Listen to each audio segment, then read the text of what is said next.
Every year, Apple announces its new iPhone.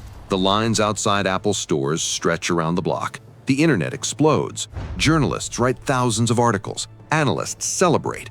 And then the sales numbers come in. Samsung still sold more phones. Not by a little, by a lot. In 2024, Samsung shipped 226 million smartphones worldwide. Apple shipped 232 million, its best year ever, and still barely edged ahead. But here is what nobody talks about. Apple makes the most desired phone on Earth. Samsung makes the most purchased phone on Earth. Those are two completely different things, and the gap between them reveals the single most brilliant and most ruthless business strategy in the history of consumer technology. Samsung does not compete with Apple. Samsung surrounds Apple, and by the time you finish this video, you will never look at your phone the same way again. This is the strategy nobody talks about. To understand Samsung's strategy, you first need to understand the problem every phone manufacturer faces. The smartphone market is not one market, it is 500 different markets. A student in Mumbai buying his first smartphone has completely different needs than a businessman in New York upgrading his iPhone. A teenager in Lagos has a completely different budget than a professional in Tokyo. A farmer in rural Indonesia needs a completely different phone than a fashion influencer in Paris. The villain in this story is not Apple. The villain is the impossible complexity of selling one product to 8 billion completely different people. Apple solved this problem with a simple and elegant strategy. Make one phone, make it perfect, charge a premium, and sell it only to people who can afford it. It worked brilliantly. Apple captures over 80% of all smartphone profits in the world, despite selling only around 15% of all smartphones. 80% of the profits, 15% of the volume.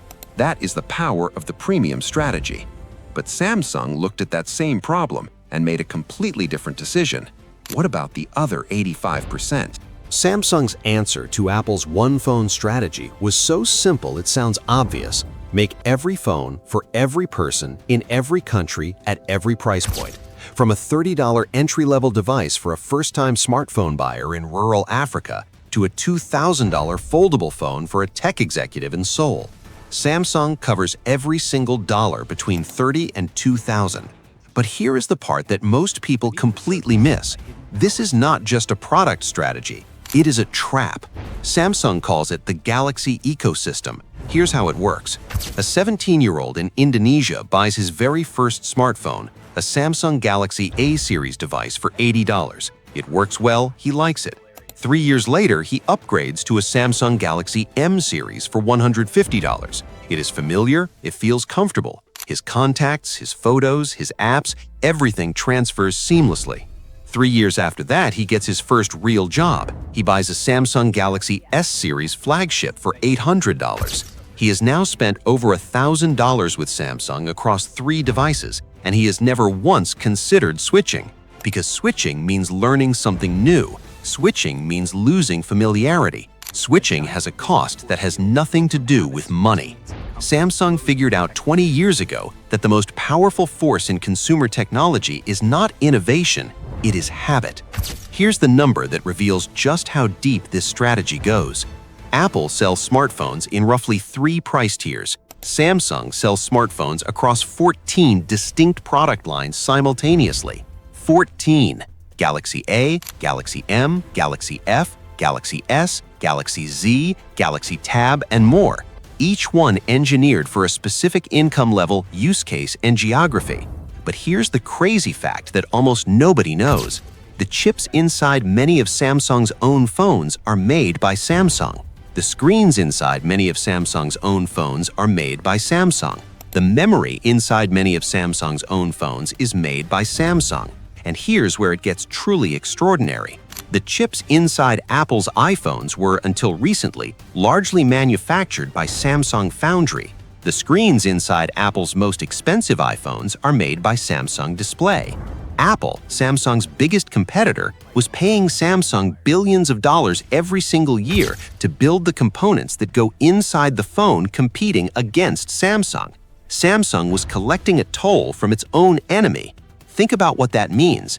Every time Apple sold an iPhone, Samsung made money. And every time Samsung sold a Galaxy, Samsung made money. The only way Samsung could lose was if nobody bought any smartphone at all.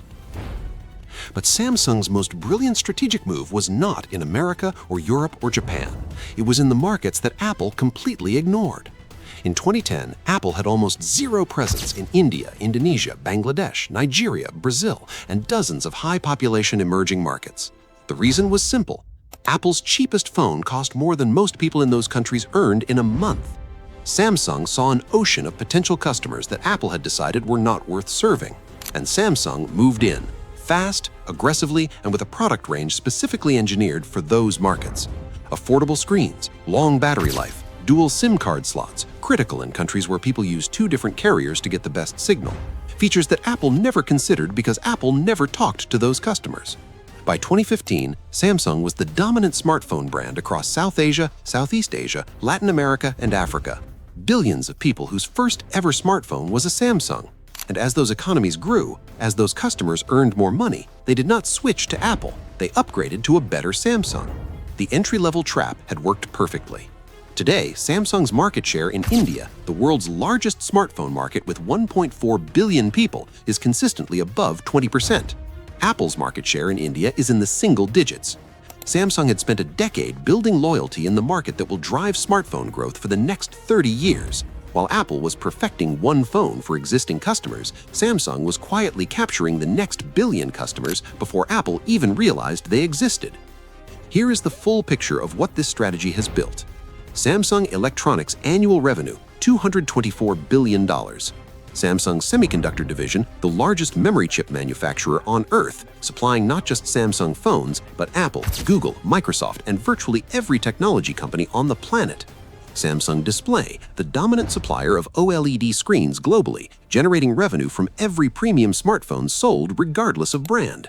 Samsung total market capitalization over $300 billion. But here is the number that reveals the true genius of the strategy. Samsung's overall smartphone market share in 2024, 22% globally. Apple's overall smartphone market share in 2024, 17% globally. Samsung ships more phones in a single quarter than Apple ships in half a year. And unlike Apple, whose entire business model depends on one product category performing perfectly every single release cycle, Samsung's revenue is spread across semiconductors, displays, home appliances, televisions, and smartphones simultaneously. If Apple has one bad iPhone launch, its entire stock price collapses. If Samsung has one bad phone launch, its semiconductor division, its display division, and its appliance division keep the entire company profitable. Samsung did not just build a phone company, it built an empire that cannot be killed by any single competitor in any single market, because Samsung is in the everything business. Here is the thing Apple will never publicly admit. Its most dangerous competitor is also its most important supplier. Without Samsung's chips, without Samsung's displays, Apple's most premium products would not exist in their current form. The two companies need each other, and Samsung engineered that dependency deliberately. By becoming indispensable at every level of the supply chain, Samsung guaranteed that even if it lost the phone war, it would still win the technology war. Apple builds the most desired phone on Earth. Samsung builds the phone and the chip inside the phone and the screen on the phone and the memory in the phone and the cheaper phone for everyone who cannot afford that phone. That is not a product strategy. That is total domination. And it started with a man selling noodles in a market in Daegu, South Korea, who simply refused to accept that any market was too big or too complex to win. Now you know what most people will never figure out about the phone in their pocket. That is exactly what this channel is for. Drop a comment below right now. Tell us which brand's secret strategy you want us to expose next on Untold Billionaires. The most requested one gets the next video. Your comment decides what we make next. Until next time,